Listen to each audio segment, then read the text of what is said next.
పినపాక నియోజకవర్గం మనుగూరు మండల కేంద్రంలోని సింగరేణి సంస్థని అభివృద్ధి చేయని కేసీఆర్ ఆంధ్రలోని స్టీల్ ప్లాంట్ ను కొనుగోలు చేయడానికి ప్రయత్నాలు చేస్తుండడం విడ్డూరంగా ఉందని ఐఎన్టీయూసీ రాష్ట్ర ఉపాధ్యక్షులు డాక్టర్ శంకర్ నాయక్ విమర్శించారు.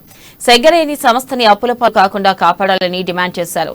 బీపీఎల్ ఫ్యాక్టరీ ప్రైవేటు పరం కాకుండా చూడాలని, కమలాపురం పేపర్ బోర్డు ని స్వాధీనపరచుకోవాలన్నారు. స్థానికంగా ఉన్న సంస్థలను కాపాడుకోలేని కేసీఆర్ స్టీల్ ప్లాంట్ కొనుగోలు చేస్తారని ప్రగల్భాలు పలుకుతున్నారని ఎద్దేవా చేశారు.